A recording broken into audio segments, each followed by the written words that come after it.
तुम भी निकलो इस सारे सदमे से बाहर। अरमान से मिलो जुलो, एंजॉय करो अपनी जिंदगी। काश मुझे सच पता ही ना होता, काश मुझे सबका पता ही ना होता, काश मुझे भी ना। अरे तो अच्छा है ना, मालूम हो गया, देर तो नहीं हुई कम से कम। अच्छा है ना मामा, कम से कम इस तरह मैं खुद को अकेला रहने का आदी तो बना लूंगी। अल्लाह ना करे, खबरदार जो ऐसी तुमने उल्टी सीधी बात की तो। तुम क्यों अकेली होंगी, तुम्हारी माँ है ना साथ।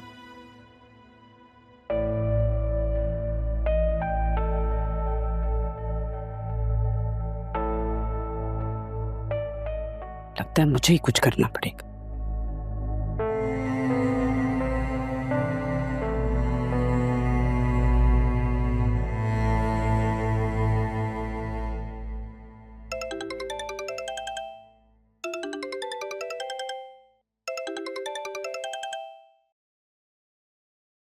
अस्सलाम वालेकुम। पहुंच गए आप लोग खैरियत से? जी जी, सब खैरियत है, खैरियत से पहुंच गए। वो ज़ैनब भी खालदा को सारा भेज देती हैं, घर बनता तो थोड़ा सफाई हो जाती घर की। हाँ हाँ जरूर, क्यों नहीं। और ये तो अच्छा हो जाएगा ना, खालदा को तो सारे घर के कामों का पता भी है, वो अच्छे से काम कर देगी। अच्छा आप मुझे बताएं, अदील भाई तो ठीक है ना? जी जी, अदील तो बिल्कुल ठीक है, बल्कि बहुत खुश थे। बस मेरी बतूल घर आके ना बहुत परेशान है, रो रही थी बहुत, अभी भी बहुत रो रही है। ज़ैनब भी मैं सोच रही थी अगर ये मुमकिन हो तो हम अरमान और बतूल की शादी जल्द से जल्द कर दें। क्या ये मुमकिन है? जी ये तो आपने मेरे दिल की बात कर दी। आप जानती हैं अरमान भी यही कह रहा था कि जैसे ही आप लोग शिफ्ट कर जाएंगे हम बकायदा आपके घर आएंगे। चलें, ये तो फिर बहुत अच्छा है ना। बल्कि ये करते हैं ना कि हम जिस दिन ज़रियून और राहा का निकाह होगा उसी दिन इन दोनों का भी करते हैं, ताकि उन्हें भी तो पता चले कि हमारे बच्चे भी किसी के मोहताज नहीं है और ना ही इन्हें किसी चीज़ की कमी है। क्या कहती हैं आप? ठीक कह रही हैं वैसे आप। अब खैर अगर किसी भी चीज़ की ज़रूरत हो तो मुझे बताइएगा। मैं तो सोची थी क्यों ना खाना बनाकर भिजवा दूं आपको। Thank you.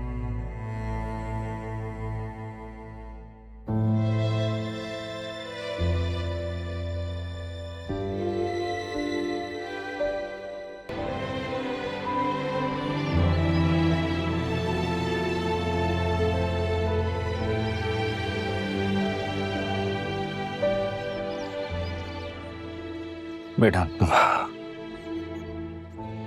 Thank you so much, शुक्रिया। कैसा शुक्रिया अदील साहब, आप दोबारा अपने ही घर वापस आए। और हाँ, ये सब राहा की वजह से मुमकिन हुआ।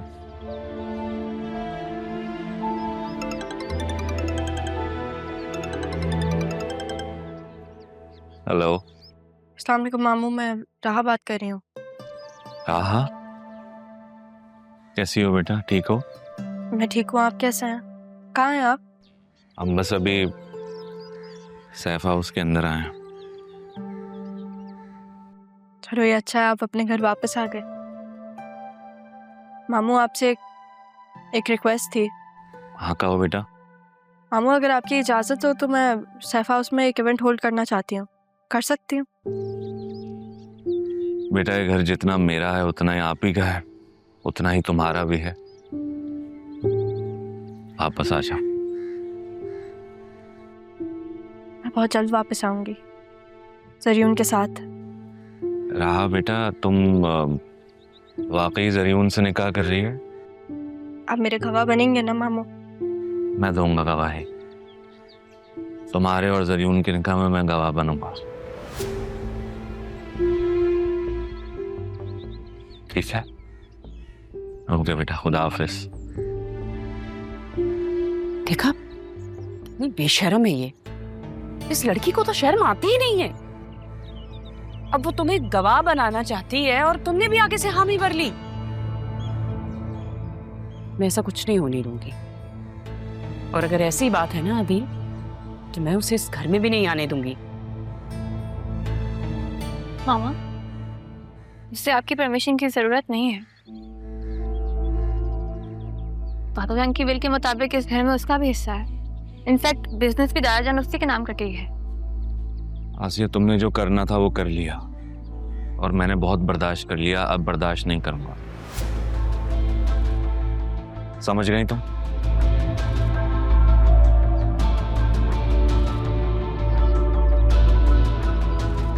अरमान, बहुत शुक्रिया आपका, आपने जो कुछ भी हमारे लिए किया। आप अंदर आइए, चाय पी के जाइए। नहीं, इट्स ओके, मैं चलता हूँ, मुझे एक काम है। प्लीज साहब। ठीक है बेटा।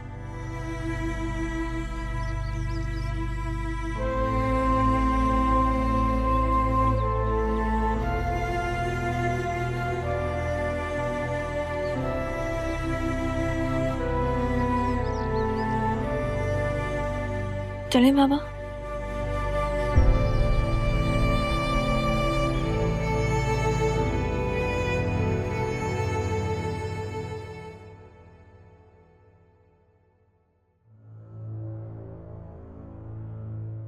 बेटा, मैं तुमसे कुछ कहना चाहता था, लेकिन समझ नहीं आता कैसे कहूं। बैठे अब्बू।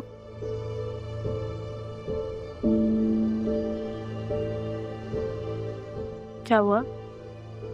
खैरियत?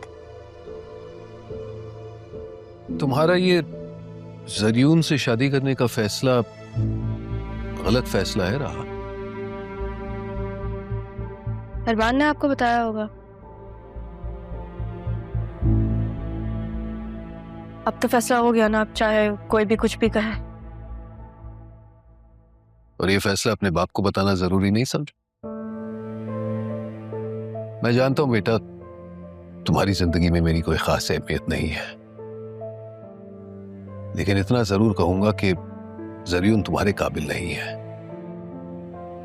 सैफ साहब के बिजनेस को तो नुकसान पहुंचा है, लेकिन बेटा वो तुम्हें सिर्फ, मेरा मतलब है वो तुम्हें एक आसान टारगेट समझता है। अबू, मैं यही तो चाहती हूँ कि वो मुझे एक आसान टारगेट समझे। मगर बेटा वो अच्छा लड़का नहीं है। मुझे पता है वो आपको नहीं पसंद, मैं जानती हूँ, लेकिन अब तो फैसला हो गया ना। चले, मैं चलती हूँ। और आज तो ऑफ था। हाँ, वो मुझे एक काम है। तो चलो मैं छोड़ देता हूँ। नहीं, वो मैंने कैब करवा लिया, मैं चली जाऊंगी।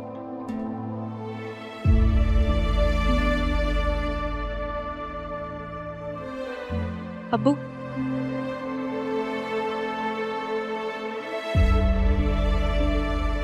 आपने मेरा तब साथ दिया था जब मेरे सारे अपनों ने मुझ पर सवाल उठाया। अगर आपने उस वक्त मेरा साथ दिया था तो आप अभी भी मुझे सपोर्ट कर सकते हैं ना, कि बेटी हूं मैं।